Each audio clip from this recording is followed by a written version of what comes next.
Teori pemrosesan informasi, sebagaimana dijelaskan oleh Bjornes tahun 1996, memandang belajar sebagai suatu upaya untuk memproses, memperoleh, dan menyimpan informasi melalui short-term memory, memori jangka pendek, dan long-term memory, memori jangka panjang.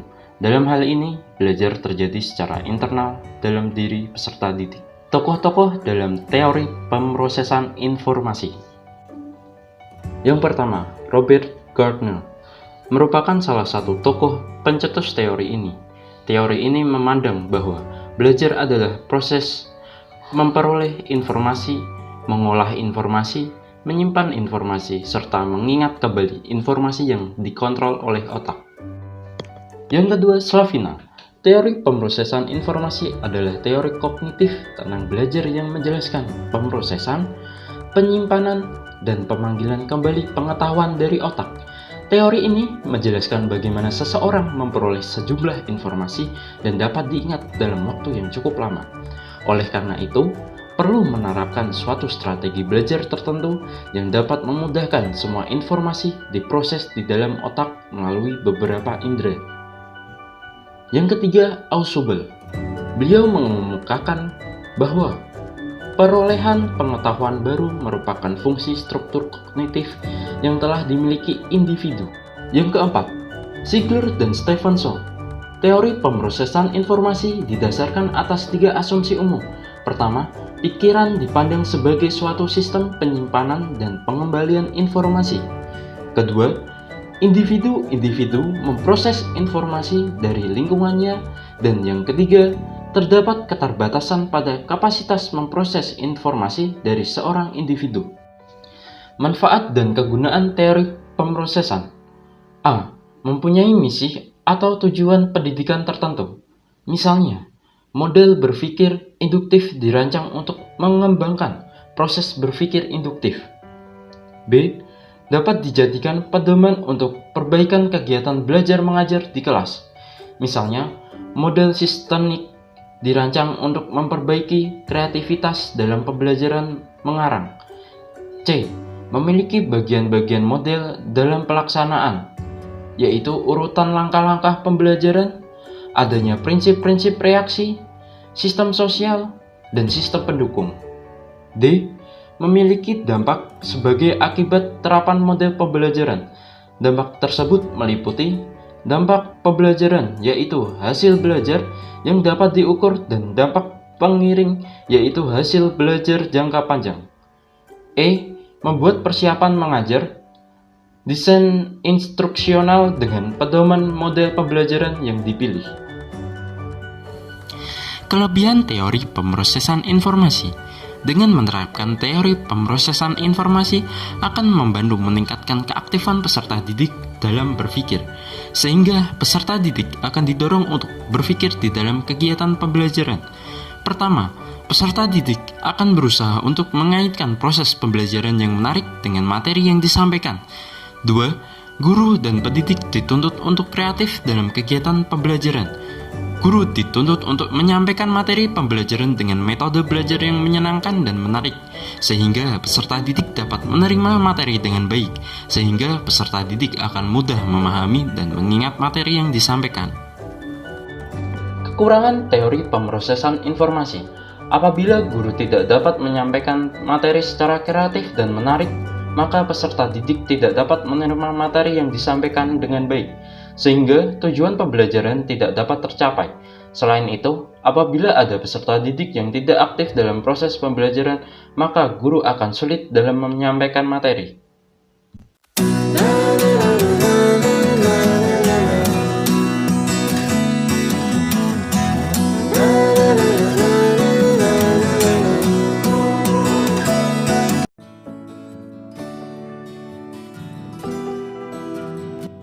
Assalamualaikum warahmatullahi wabarakatuh. Waalaikumsalam warahmatullahi wabarakatuh.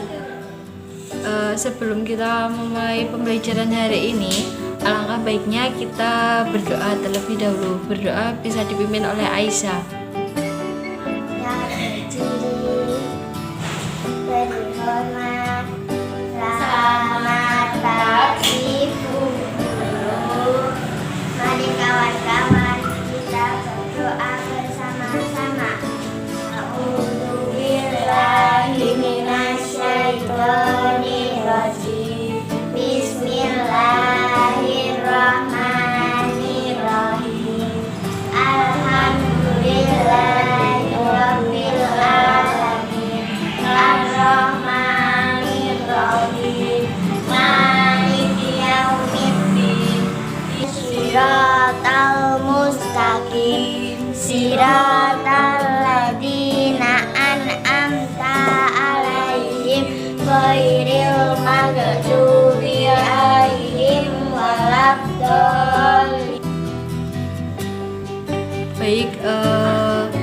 sebelum kita memulai pembelajaran hari ini, ada yang tahu nggak kita mau belajar apa, materi tentang apa?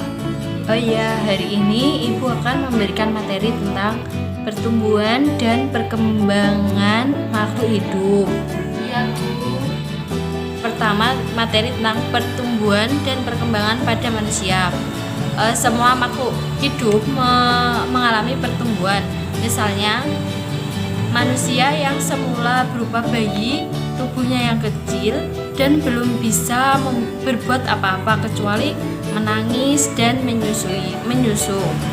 Dan seiring berjalannya waktu, bayi tersebut dapat tumbuh dan tubuhnya bertambah besar, berat badannya dan tingginya juga ikut bertambah. Yang pertama, pertumbuhan pada manusia.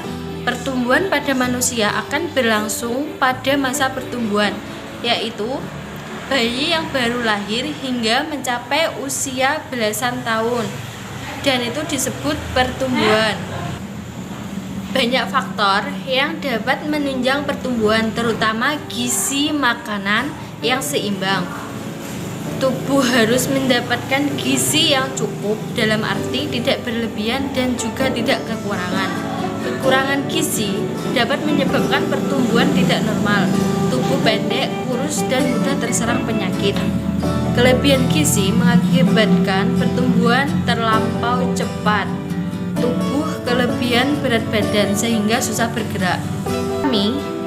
Pertumbuhan diatur oleh zat di dalam tubuh yang dinamakan hormon. Kekurangan hormon pertumbuhan menyebabkan tubuh kerdis atau kretinisme. Jika hormon kelebihan, maka pertumbuhan seseorang tidak normal sehingga mempunyai tubuh seperti raksasa atau gigantisme. Tubuh gigantisme dapat mencapai lebih dari 2 meter. Yang kedua, perkembangan pada manusia. Perkembangan sangat berbeda dengan pertumbuhan. Perkembangan tidak bisa dilihat dengan mata telanjang atau diukur atau ditimbang. Karena itu, perkembangan dalam biologi mengacu kepada proses menuju kedewasaan. Karena tidak bisa diukur dan ditimbang, perkembangan cuma bisa diukur secara kualitatif. Maksudnya, kalau kamu perhatikan bayi yang baru lahir, bayi tersebut cuma bisa nangis, tapi begitu bayi tersebut memasuki usia sampai 3 tahun, ia mulai lancar mengoceh. Dan itulah yang disebut sebagai perkembangan. Dan contohnya lagi, terdapat dari orang tua yang memasuki masa tua, ia akan bungkuk karena tubuhnya sudah tidak sekuat dulu atau masa muda. Terus kulit sama rambutnya berubah, kulitnya akan berubah menjadi keriput dan rambutnya tidak hitam lagi, melainkan menjadi putih atau beruban. Kesimpulan dari pertumbuhan dan perkembangan adalah pertumbuhan berlangsung pada masa pertumbuhan, yaitu sejak bayi hingga masa remaja. Perkembangan berlangsung selama manusia masih hidup, yaitu sejak bayi hingga masa tua. Penyebab pertumbuhan dan perkembangan. Tubuh seseorang akan bertambah jika makannya teratur. Begitu sebaliknya, tubuh seseorang menjadi kurus karena kekurangan asupan makanan. Ada beberapa hal yang mempengaruhi pertumbuhan dan perkembangan pada manusia, yaitu 1. Makanan sehat dan bergizi seimbang. Yang kedua, menghindari zat-zat makanan tambahan yang tidak menyehatkan. Yang ketiga, membiasakan diri hidup sehat dengan memelihara kesehatan pribadi dan kesehatan lingkungan. Contoh makanan sehat yang bergizi seimbang. Makanan sehat adalah makanan yang bersih dan bebas penyakit. Sedangkan makanan bergizi seimbang yaitu makanan yang mengandung zat-zat gizi dalam jumlah seimbang. Contohnya seperti karbohidrat, protein, lemak, vitamin, dan mineral dan air. Yang pertama, karbohidrat. Karbohidrat dinamakan juga zat tepung. Karbohidrat berguna sebagai sumber tenaga. Contohnya, makanan yang mengandung karbohidrat yaitu padi, singkong, jagung, gandum, dan B. Karbohidrat. Kedua, protein. Protein disebut juga zat putih telur. Protein ada yang berasal dari hewan dan ada yang berasal dari tumbuhan. Protein dari hewan disebut protein hewani, misalnya telur, hati, daging, dan ikan. Sedangkan protein dari tumbuhan disebut protein nabati, misalnya protein dari kacang-kacangan. Dan fungsi protein adalah sebagai zat pembangun tubuh dan yang rusak. Yang ketiga, lemak. Lemak wujudnya mirip minyak. Lemak berguna sebagai sumber panas dan sumber tenaga. Lemak yang berasal dari hewan dinamakan lemak hewani, misalnya lemak daging, susu, dan minyak ikan. Lemak yang berasal dari tumbuhan disebut lemak nabati. Contohnya lemak kelapa, jagung, dan kedelai. Lemak dalam tubuh jangan berlebihan. Kelebihan lemak menyebabkan tubuh menjadi kegemukan. Yang keempat, vitamin. Vitamin merupakan zat penting namun tidak dapat dibuat dalam tubuh. Vitamin hanya diperoleh dalam makanan. Vitamin berguna sebagai zat pengatur dan menjaga ketahanan tubuh. Vitamin ada beberapa macam, diantaranya yaitu vitamin A, vitamin B, vitamin C, dan vitamin D. Vitamin A terdapat pada wortel, pepaya, dan tomat. Sedangkan vitamin B terdapat pada beras dan sayur mayur. Vitamin C terdapat pada buah jeruk, tomat, dan buah-buahan yang rasanya masam. Sedangkan vitamin D terdapat dalam mentega, minyak ikan, dan kuning telur. Sinar matahari pagi juga membantu pembentukan vitamin D. Yang kelima yaitu mineral dan air. Mineral merupakan zat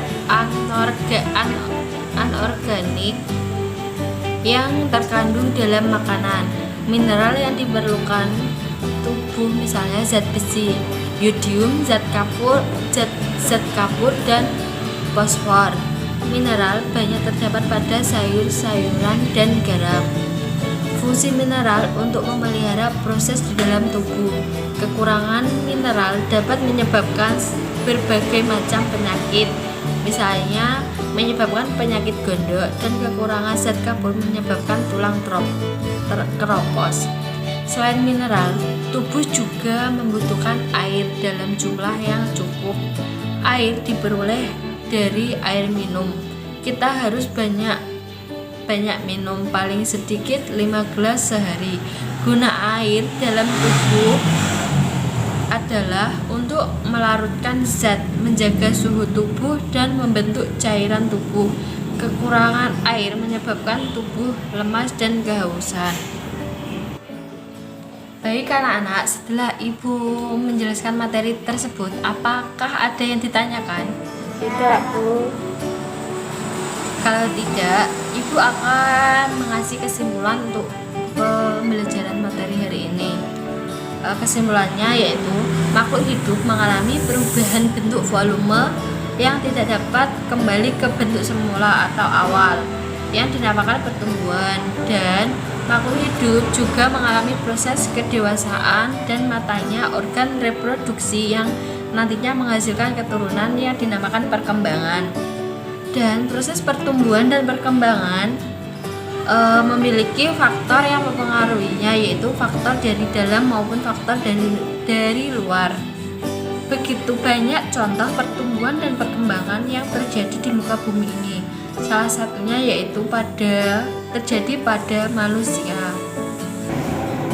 Ya udah, ini Ibu ada beberapa soal yang akan kita bahas hari ini. Ini soalnya Aisyah, Ibra. kerjakan dengan mandiri ya, tidak boleh mencontek punya temannya.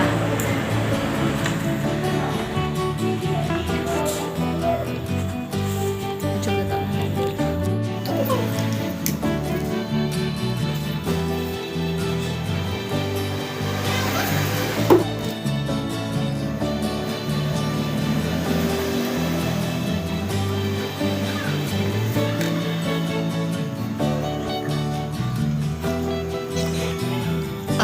kalau sudah selesai bisa dikumpulkan.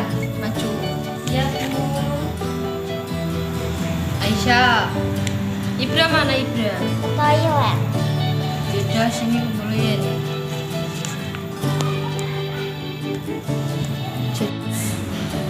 Yaudah, pembelajaran hari ini Ibu akhiri. Sebelum Ibu mengakhiri pembelajaran hari ini, kita bisa berdoa terlebih dahulu. Aisyah berdoa. Berdoa mulai. Berdoa selesai.